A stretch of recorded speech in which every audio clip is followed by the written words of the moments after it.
శ్రోతలందరికీ నమస్కారం. ఈరోజు తప్పిదం అనే కథతో మీ ముందుకొచ్చాను. మరి కథలోకి వచ్చేద్దామా? తప్పిదం కథ రచన పఠనం విజయలక్ష్మి. రాత్రి 11 గంటలైంది. హైవే మీద నుంచి లారీ స్పీడుగా దూసుకుపోతుంది. తెల్లవారే వరకు ప్రయాణం ఉంటుంది. లోడ్ దింపి మళ్ళా వెనకకు తిరుగు రావాలి.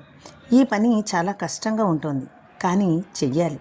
ఊరిలో ఏ పని చేద్దామన్నా ఇల్లు గడవడం కష్టమవుతోంది.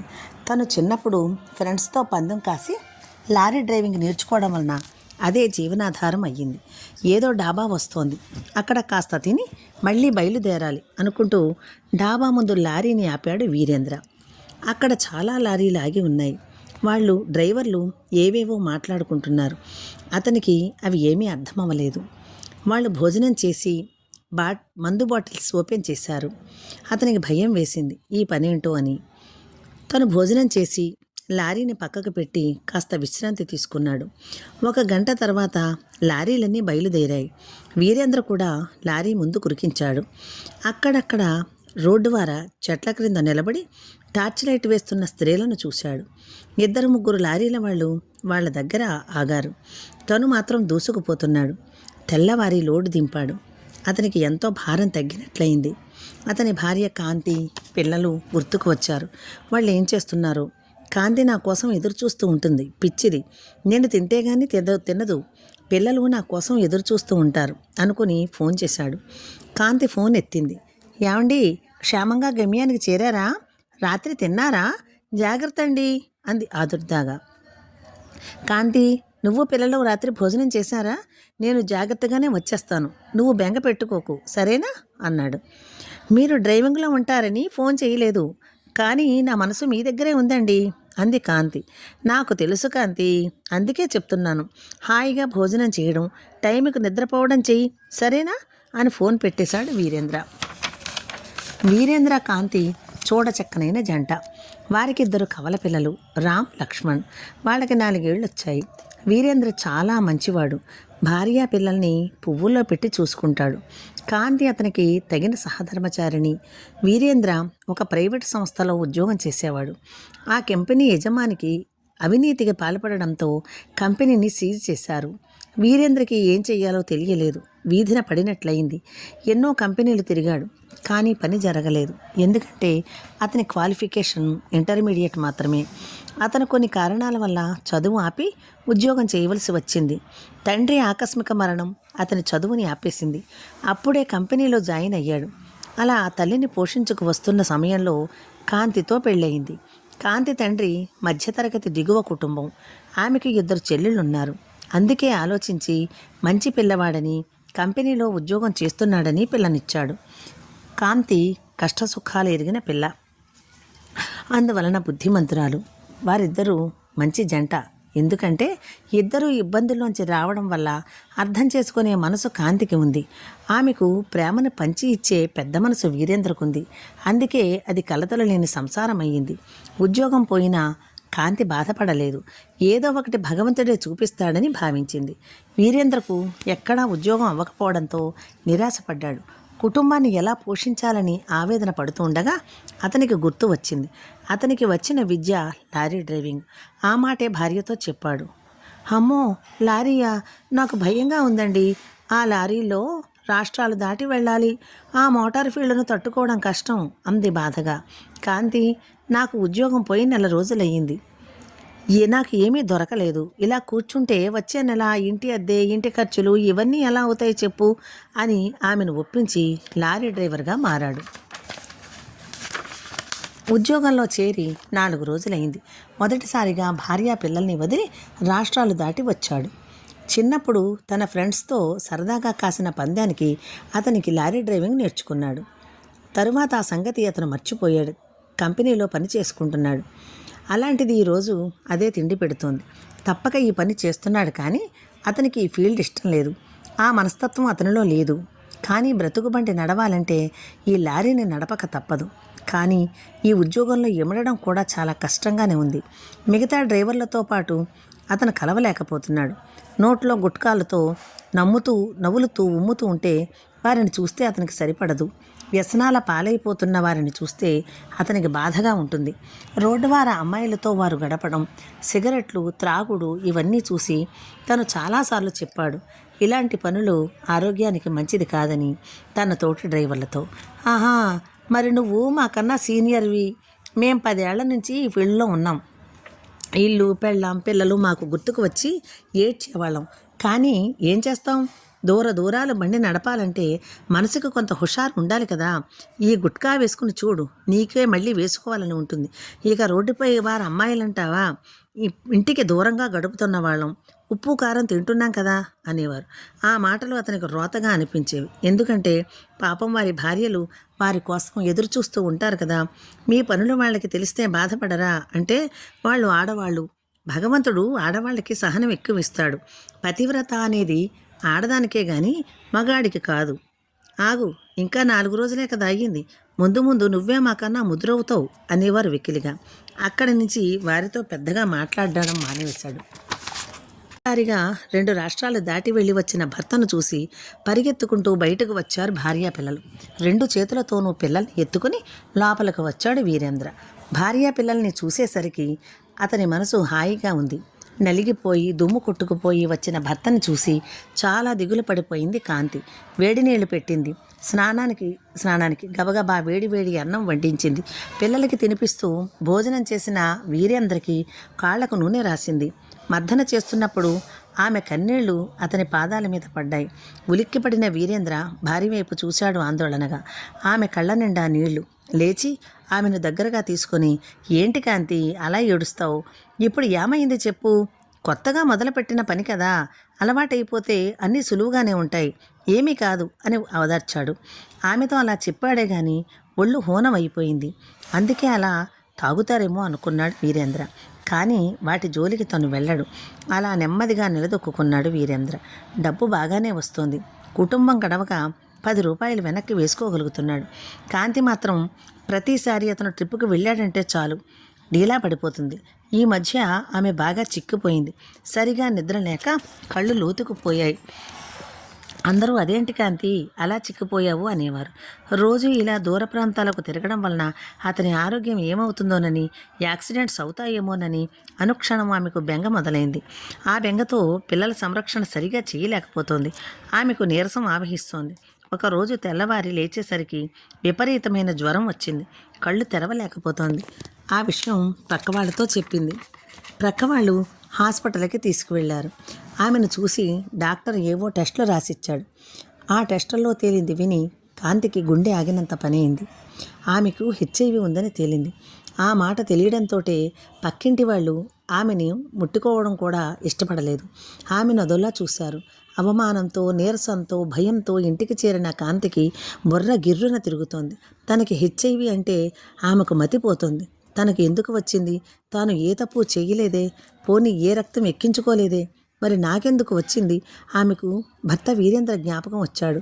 అతను ఏమైనా చచ్చా, వీరేంద్ర నిప్పులాంటి మనిషి, తనకి అతని మీద అనుమానం లేదు. అయితే మరి ఎందుకు వచ్చినట్లు, తన జీవితం ఏమిటి ఇలా మారింది. లేమిని ధైర్యంగా ఎదుర్కొన్న తను ఈ నిజాన్ని జీర్ణించుకోలేకపోతుంది. భర్తకి ఎలా చెప్పడం, ఈ రోగం తనని కబళిస్తే తన పిల్లలు ఏమైపోతారు. వీరేంద్ర వెళ్ళి వారం రోజులైంది. అతనితో మామూలుగా మాట్లాడలేకపోతోంది. ఏంటి కాంతి అలా నీరసంగా మాట్లాడుతున్నావు అని అడిగినా ఆమె కొంచెం తలనొప్పిగా ఉందని చెప్పింది తప్ప ఏ విషయమూ చెప్పలేదు. ఈ బడబాగిని గుండెల్లో దాచుకోలేకపోతుంది. చుట్టుప్రక్కల వాళ్ళకి తెలిసిపోయింది. ఆ రోజు అనవసరంగా తను తోడు తీసుకువెళ్ళానేమోనని బాధపడుతోంది. అదేదో పలకరిస్తే అంటుకుపోతుందన్నట్లు చూస్తున్నారు. తలుచుకున్న కొద్దీ ఆమెలో నిరాశ చోటు చేసుకుంటోంది. ఈ హెచ్ఐవి తనకు ఎలా వచ్చింది, తను ఏమిటో తనకు తెలుసు. తను ఏ రక్త మార్పిడి చేయించుకోలేదు. ఒకరోజు వీరేంద్ర సరదాకి చెప్పిన మాట గుర్తుకు వచ్చింది. రోడ్డు ప్రక్కన చెట్ల కింద అమ్మాయిల గురించి, కొంతమంది లారీ డ్రైవర్ల గురించి అతను చెప్పిన మాటలు గుర్తుకు వచ్చాయి. గుండె గుబేలు మంది. అతను కూడా వాళ్ళల్లా ఏమో, అతను అలా చెయ్యడు. మళ్ళీ ఏదో అలజడి. ఆమెకు ఉన్నది కేవలం హెచ్ఐవి, కానీ అది ఎయిడ్స్గా రూపాంతరం చెందినంత నీరసపడిపోయింది. పిల్లలకి వండి పెట్టడానికి కూడా తనకి మనసు ఒప్పడం లేదు. లేకపోతే అమ్మకి నాన్నకి చెప్పి రమ్మంటేనో అని మనసు పదే చెబుతోంది. కానీ అమ్మా నాన్నలకి ఏమని చెప్పాలి, వాళ్ళు మా గురించి ఏమనుకుంటారు. అమ్మో, ఏదైనా భర్త రావాలి. వచ్చాక దీని గురించి ఏం చెయ్యాలో ఆలోచించాలి. పిల్లల్ని ఇదివరకులా గుండెలకు హత్తుకోలేకపోతుంది. ఆమె మనసు నిండా భయం ఆవహించింది. అమ్మో, వీరేంద్రకి కూడా హెచ్ఐవి ఉందా? ఉంటే ఇద్దరము, లేకపోతే ఈ రామలక్ష్మణుల గతి ఏంటి? దిక్కుమాలిన పిల్లలై వాళ్ళు ఏమైపోతారో ఇంకెన్నాళ్ళు. రోజు రోజుకి కాదు, నిమిషానికి తన ఒంట్లో శక్తి క్షీణిస్తుంది. మరి తను చాలామంది హెచ్ఐవి వాళ్ళని చూసింది, కానీ వాళ్ళలా అంతలా డీలా పడిపోలేదు. అంటే నాకు ఎయిడ్స్గా మారిపోయిందా? అలా మానసిక ఆందోళనకు గురి అయినప్పుడల్లా ఆమె బాత్రూమ్కి వెళ్ళవలసి వస్తుంది. అనుమానం లేదు, ఇది కొంప ముంచింది. ఇంకెన్నాళ్ళు? అమ్మో, నా భర్త, నా బిడ్డలు, అయ్యో అయ్యో, ఇదేంటి? నా కలలన్నీ కలలైపోయాయా? ఒకవేళ వీరేంద్రకి లేకపోతే తన గురించి ఏమనుకుంటాడు? తన మీద నింద వేస్తాడా? నిందలతో తన మనసు ఇంకా వికలమైపోతుందా? ఒక ప్రక్క వీరేంద్ర వేగంగా రావాలని ఉంది.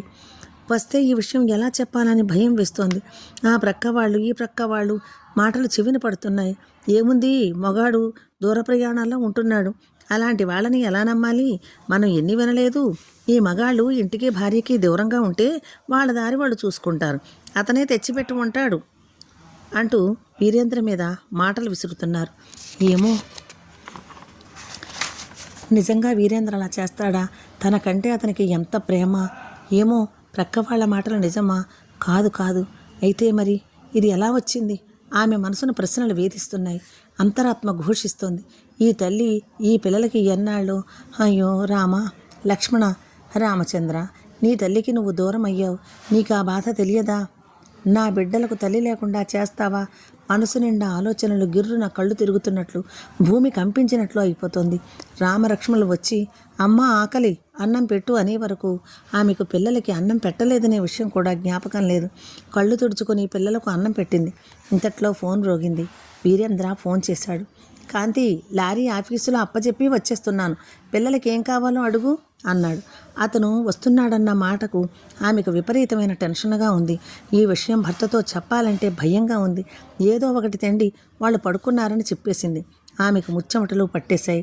వీరేంద్ర నవ్వుతూ ఇంట్లోకి వచ్చి ఒకల గూడులా ఉన్న తన భార్యను చూసి దుఃఖం ముంచుకొచ్చింది. అతనిని చూసి ఒక నిర్జీవమైన నవ్వింది. అదేంటి కాంతి, ఇలా అయిపోయావు?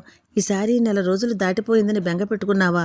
ఇంకా ఎప్పుడూ ఇంత టైం తీసుకోను అంటూ ఆమెను గాఢంగా హృదయాన్ని హత్తుకున్నాడు. నా కాంతి ఇంత కాంతి విహీనంగా ఎందుకు అయిపోయింది? అతనికి కన్నీళ్లు జలజల రాలి ఆమె తలపైన రాలే. వీరేంద్ర కోసం ఎదురు చూస్తూ అతను వచ్చేసరికి అతని గుండెల మీద గువ్వలా ఒదిగిపోయే కాంతి అతని సాన్నిహిత్యాన్ని ఆమె కోరుకోవడం లేదు. కాంతి, ఎందుకిలా అయిపోయావు చెప్పు అంటూ ఇంచుమించు రోధించాడు వీరేంద్ర. ఏమండి, ఈ విషయం చెప్పక తప్పదు. నాకు హెచ్ఐవి అని చెప్పారండి డాక్టర్ అంది ఏడుస్తూ. వీరేంద్ర ఆ మాటకు గడగడా వణికిపోయాడు. కాంతి, నీకు హెచ్ఐవి ఏంటి? నీకెందుకు వస్తుంది అన్నాడు. ఎందుకు వస్తుందేంటి? తమరు అంటిస్తే వస్తుంది అంటూ తన మాటకు సమాధానమిస్తూ అత్తగారు మామగారు లోపలికి వచ్చారు. మావయ్య గారు, అత్తయ్య గారు, ఏంటి మీరనేది అన్నాడు ఆవేశంగా. ఏంటది కాంతి, నువ్వు నా మీద అనుమానంతో వాళ్ళని పిలిపించావా అన్నాడు. లేదండి, నేను వాళ్ళకి చెప్పలేదు. అమ్మా నాన్న, మీరు ఎందుకు అలా మాట్లాడుతున్నారు? హఠాత్తుగా ఎందుకు వచ్చారు అంది కాంతి. ఇక్కడ జరిగే విషయాలు నువ్వు మాకు చెప్పలేదు. నాకు ఎవరి ద్వారానో తెలిసాయి. మీ అమ్మాయికి హెచ్ఐవి వచ్చింది, మీ అల్లుడు లారీ తోలుతున్నాడు, అతనే అంటించాడు అని చెప్పారు. అంటే ఏడుస్తూ వెంటనే భయంతో పరిగెట్టుకొచ్చాం. ఏమయ్యా, ఏ రోడ్డు పక్క వాళ్ళతోనో తిరిగి నా కూతురికి హెచ్ఐవి అంటిస్తావా? దుర్మార్గుడా, నా పిల్ల బ్రతుకు పాడు చేస్తావా? నీకు ఇంకే ఉద్యోగం దొరకలేదు, ఇంతటి దుర్మార్గానికి ఒడికడతావా అంటూ అత్తగారు మామగారు మాటల తోటాలు విసురుతూ ఉంటే పడిపోయాడు వీరేంద్ర. కాంతి తల్లిని తండ్రిని వారించింది. నువ్వు ఆగవే, మా ఆయన బంగారం అని చెప్పుకు తిరిగావు కదటే, చూడేం చేశాడో అంటూ తండ్రి ఊగిపోయాడు. మామయ్య గారు ఆగండి, నన్ను చాలా మాటలు మీరారు. నేను ఏ పాపం ఎరుగను. ఈ ప్రశ్న నేను వేస్తే మీకు ఎలా ఉంటుంది అన్నాడు వీరేంద్ర. మళ్ళీ అన్నాడు, కానీ నేను మాట మీరను, మాట జారను. పదండి, నేను టెస్ట్ చేయించుకుని నా సత్యాన్ని నిరూపించుకుంటాను అన్నాడు వీరేంద్ర. హాస్పిటల్కి వెళ్ళి టెస్టులు చేయించుకున్నాడు. అతనికి నెగిటివ్ వచ్చింది. పిల్లలకు కూడా చేయించాడు. పిల్లలకు కూడా నెగిటివ్ వచ్చింది. కాంతి తల్లిదండ్రులకి నోట మాట రాలేదు. కాంతికి దుఃఖం తన్నుకు వస్తుంది. ఏమండి, నేను ఏ పాపం ఎరుగనండి అంటూ. కాంతి, ఏడవకు, నేను నిన్ను నిందించను అన్నాడు. కాంతి తల్లిదండ్రులకు ఏం చెయ్యాలో పాలుపోలేదు. తమ కూతురు మీదకే వచ్చిందని అల్లుడు ఏమంటాడోనని భయపడ్డారు. కాంతిని ఓదార్చి వీరేంద్ర కాంతిని ఒక పెద్ద హాస్పిటల్కి తీసుకెళ్ళాడు. అక్కడ టెస్టులన్నీ చేయించాడు. కాంతికి హెచ్ఐవి నెగిటివ్ వచ్చింది. ఆశ్చర్యపోయింది కాంతి. అక్కడ డాక్టర్కి అన్ని విషయాలు చెప్పి కారణం ఏమిటని అడిగారు. కారణం ఏమిటని ఆరా తీయగా బయటపడిన రహస్యం పొరపాటున రిపోర్ట్ రిజల్టులు తప్పుబడింది. ల్యాబ్ టెక్నీషియన్ చేసిన తప్పిదం అని తేలింది. కాంతి నూతన కాంతిని పుంజుకుంది. సంతోషంగా ఇంటికి వచ్చారు. కాంతి తల్లిదండ్రులు అల్లుడి ముఖంలోకి చూడలేకపోయారు. అనవసరంగా నిందలు వేసినందుకు క్షమాపణ కోరారు. దానిదేముంది, నేను తిరిగే ఫీల్డ్ అలాంటిది కనుక నలుగురు 4 రకాలుగా అనుకున్నారు. ఏ వృత్తి చేసినా అందరూ తప్పులు చెయ్యరు. అవకాశం ఉన్నా అలాంటి వ్యసనాలకి లొంగరు. ఇంటిలోనే ఉన్న కొంతమంది వ్యసనాల బారిన తేలికగా పడతారు. అందుకే పనిచేస్తున్న ఫీల్డుని బట్టి మనిషిని అంచనా వేయకూడదు. కాంతి, బెంగతో చిక్కిపోయావే కానీ రోగంతో కాదని అర్థమైందా? సీతాదేవి లాంటి నా భార్యని నేను అనుమానించలేను.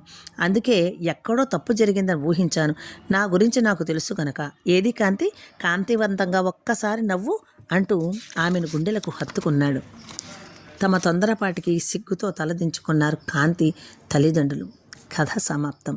ఈ కథ మీకు నచ్చితే నా ఛానల్ను సబ్స్క్రైబ్ చేసుకుని లైక్ చేసి, కామెంట్ చేసి, షేర్ చేసి నన్ను ప్రోత్సహించి మరింత ముందుకు నడిపించాలని ప్రార్థన.